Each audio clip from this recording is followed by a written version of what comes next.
श्रद्धालु जिज्ञासु श्रोताओं, संपूर्ण जैन समाज में प्रचलित एक दोहा जो कई जगह मंगल पाठ सुनने के बाद भी बोला जाता है और वैसे भी बोलते हैं, अंगूठे अमृतव से लब्धि तणा भंडार, श्री गुरु गौतम स्वामी ने समरिए सदा ही मन वांछित फलदातार। आप लोगों ने भी कई बार बोला होगा, सुना होगा। क्या कभी आपने ये चिंतन किया, कभी विचार किया कि जैन दर्शन की अवधारणा ये नहीं है कि आप किसी का सुमिरन करो और आपका मनोवांछित जिसका आप सुमिरन कर रहे हो वो पूरा कर दे दे। ऐसा जैन दर्शन की मान्यता बिल्कुल भी नहीं है। तो फिर सवाल पैदा होता है कि हमारे पूर्वाचार्य ने जिन किसी ने भी इस दोहे को लिखा है तो उन्होंने किस उद्देश्य को लेकर के ये बात कही है कि गुरु गौतम स्वामी ने समरिए सदा ही मन वांछित फलदाता। अब आप जरा विचार करें, चिंतन करें, मन वांछित फलदाता, और बताया किसको है? गौतम स्वामी जी को, कि गौतम स्वामी जी का सुमिरन करो तो मन वांछित फल आपको मिलेगा। तो मन वांछित क्या होता है? सोचें आप, सभी का मन वांछित एक जैसा नहीं होता। भोगी का मन वांछित भोग है तो योगी का मन वांछित योग है, त्यागी का मन वांछित त्याग है, तप है, तो अन्य किसी लोभी का मन वांछित संग्रह है, अर्जन है, अर्निंग है। यानी आप देखो, एक घर में अगर 4 मेंबर भी हैं तो मन वांछित सभी के एक जैसे नहीं हो सकते, सभी के मन वांछित अलग अलग होंगे। तो क्या गौतम स्वामी सबके मन वांछित को देने वाले हैं? सोचिए आप जरा। और अगर ऐसे गौतम स्वामी ही मन वांछित को देने वाले होते तो फिर कुछ भी करने की आवश्यकता नहीं होती। लेकिन बंधुओं, जिज्ञासु श्रोताओं, बात ऐसी नहीं है। लोगों ने इस दोहे के सिर्फ शब्द को देखा और बोलते जा रहे हैं। बरसों बरस बीत गए बोलते बोलते, कभी चिंतन ही नहीं किया कि अरे हमारे जैन दर्शन की अवधारणा क्या है, जैन दर्शन क्या कहता है। आइए इसी दोहे का हम थोड़ा सा आध्यात्मिक मीनिंग देखते हैं कि हमारे विद्वान पूर्वाचार्य जिन्होंने भी इस दोहे को लिखा है, उन्होंने किस उद्देश्य को लेकर के लिखा था और आज लोगों ने उसे क्या समझा है। तो कहा जाता है अंगूठे अमृतव से। अंगूठे का मतलब ये अंगूठा नहीं या पैर का अंगूठा नहीं।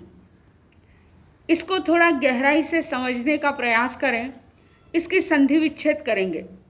अंगूठे यानी अंग प्लस उठे, अंग यानी शरीर और उठे यानी उठना।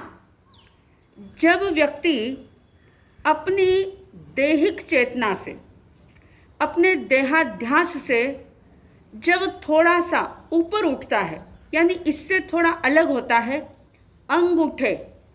अंग से, इंद्रियों से, मन से, शरीर से जब वो थोड़ा परे होता है, परे होने का मतलब ये नहीं कि इनको छोड़ देता है, लेकिन इनके साथ रहते हुए भी जब वह इनसे थोड़ा सा ऊपर उठता है, राइज करता है, थोड़ा सा उठने का प्रयास करता है, तो उसे एहसास होता है, उसे अनुभव होता है कि अमृत वसे, यानी मेरे भीतर में ही अमृत का वास है, मैं खुद अमृत का खजाना हूँ। लेकिन वो एहसास, वो अनुभव कब होगा? पहली शर्त है कि व्यक्ति दैहिक चेतना से ऊपर उठे, अंग उठे, अंग प्लस उठे, यानी अपने अंग से, शरीर से थोड़ा सा परिचिंतन करे, आगे जाकर के थोड़ा गहराई से विचार करे, तो उसे अनुभव होगा कि अमृत वसे, मैं स्वयं अमृत का वास हूँ, मेरे भीतर में ही अमृत बसा हुआ है। अमृत का मतलब वो पीने वाला अमृत नहीं, अमृत का मतलब होता है जो कभी मरता नहीं, जिसका कभी बुढ़ापा नहीं आता, जिसके कभी मौत नहीं आती, वो होता है अमृत। मृत यानी मरना और अ यानी नहीं, जो कभी मरता नहीं है। तो वो कौन है? वो मैं स्वयं हूँ। मेरी चेतना, मेरी आत्मा जो है वही अमर है, अमृत है। लेकिन वो एहसास होगा कब? कि जब व्यक्ति अंग उठे, जब वो अंग से, शरीर के स्तर से थोड़ा सा ऊपर उठेगा, थोड़ा अलग हट करके सोचेगा। और इसीलिए हमारे यहाँ पर कायोत्सर्ग का प्रयोग बताया गया है। कायोत्सर्ग यानी काया के साथ, काया यानी शरीर, देह, बॉडी, इस बॉडी के साथ, इस शरीर के साथ रहते हुए भी इसका उत्सर्ग करना, उसे कहते हैं कायोत्सर्ग।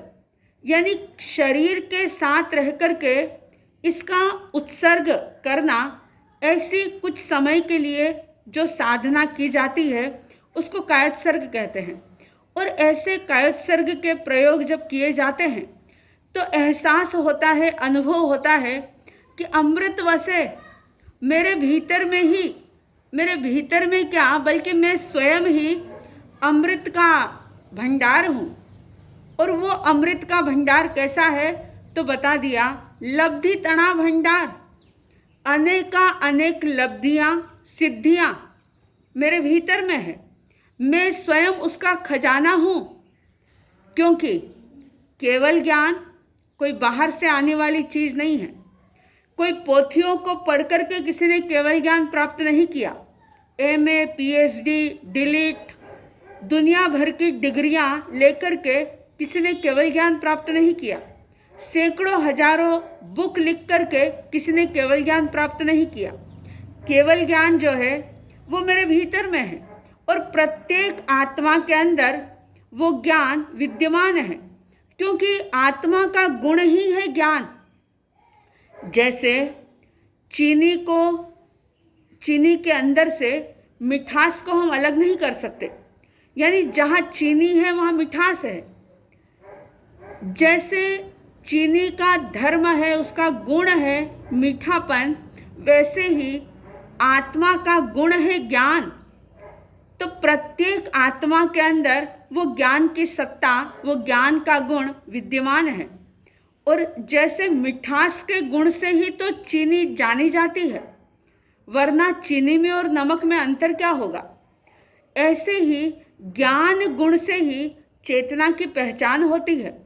आत्मा की पहचान चेतना यानी ज्ञान गुण से ही होती है।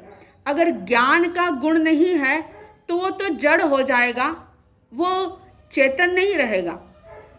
तो लब्धि तणा भंडार यानी ये अमृत जो मेरे भीतर है, या मैं स्वयं जो अमृत का भंडार हूँ, वो अनेक लब्धियों को भी अपने अंदर में समेटे हुए है। और फिर दूसरी लाइन श्री गुरु गौतम स्वामी ने समरिए। श्री गुरु गौतम, गौतम यहाँ सिर्फ परमात्मा महावीर के प्रथम शिष्य इंद्रभूति गौतम का ही नाम नहीं है। गौतम जो अपने तम को यानी अंधकार को, अज्ञान को गो कर देगा, यानी जिसका अज्ञान अंधेरा चला जाएगा, वो निश्चित रूप से क्या करेगा? मन वांछित फलदाता, उसको मन वांछित मिलेगा। मन वांछित का मतलब ये नहीं, जैसा कि मैंने पहले बताया कि हर व्यक्ति का मन वांछित अलग अलग होगा, लेकिन जो साधक है, फिर चाहे वो किसी भी परंपरा के हों, किसी भी वेश को हो, किसी भी पंथ को मानने वाले हों, लेकिन हर साधक का मनोवांछित ये है कि मैं मुक्त हो जाऊं। हर साधक का मनोवांछित यही होगा कि मैं दुखों से मुक्ति प्राप्त कर लूं। और दुख कौन से? जन्म दुखम जरा दुखम रोगाणी मरणाणी। आप लोगों ने जिन जिन को दुख माना, ज्ञानी उसको दुख नहीं मानते। ज्ञानी जन तो कहते हैं कि दुनिया के अंदर सिर्फ 4 ही प्रकार के दुख हैं। जन्म का दुख, जरा यानी बुढ़ापे का दुख, रोग का दुख और मृत्यु का दुख। बस ये 4 ही महादुख है। और इन दुखों से मुक्त हो जाना ये साधक का मनवांछित होता है। हर साधक की साधना का लक्ष्य यही होता है कि मैं इन दुखों से मुक्त हो जाऊं। अपने भीतर में जो मैंने अज्ञान दशा में कर्मों का आश्रय कर लिया है, उसको मैं खाली कर दूं, रिक्त हो जाऊं। और रिक्त होकर के, एकदम हल्का होकर के मैं मुक्त हो जाऊं। ये मनवांछित हर साधक आत्मा का होता है। तो वास्तविक रूप से ये मंगल पाठ के बाद बोला जाने वाला ये दोहा, और भी प्रतिक्रमण के बाद और भी अन्य प्रसंगों में ये जो बोला जाता है कि अंगूठे अमृतवा से लब्धि तणा भंडार, श्री गुरु गौतम स्वामी ने समरिए सदा ही मन वांछित फलदाता। इसका मीनिंग ये मत समझना जो आज तक समझते आए हो। थोड़ी सी अपनी धारणा को, मान्यता को चेंज करना और ये सोचना कि अगर गौतम स्वामी ही हर एक को मन वांछित देने वाले होते तो फिर दुनिया का नक्शा ही कुछ और होता।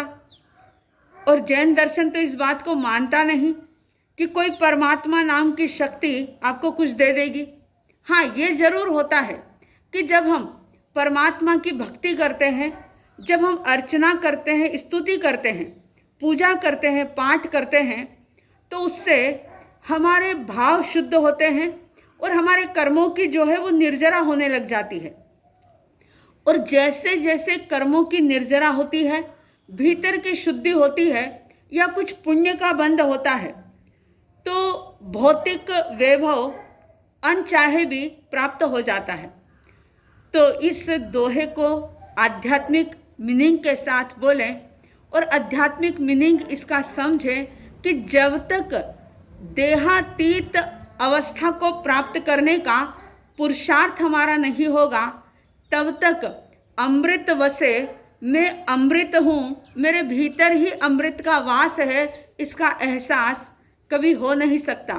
और जब उसका एहसास नहीं होगा तो फिर जो हमारा लक्ष्य है वो प्राप्त कैसे होगा।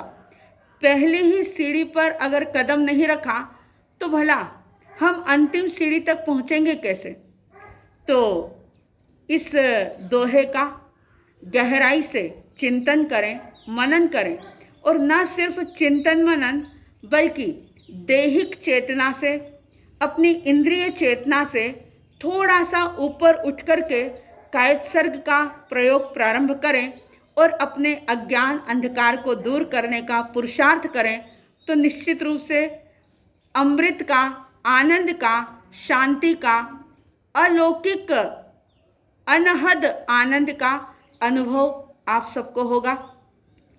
आप सबके भीतर में जो अमृत का वास है उसका आप अनुभव कर सको, ऐसी साध्वी द्वय की तरफ से हार्दिक हार्दिक शुभ मंगल भावनाओं के साथ जय प्रभु गौतम स्वामी, जय गुरु आनंद।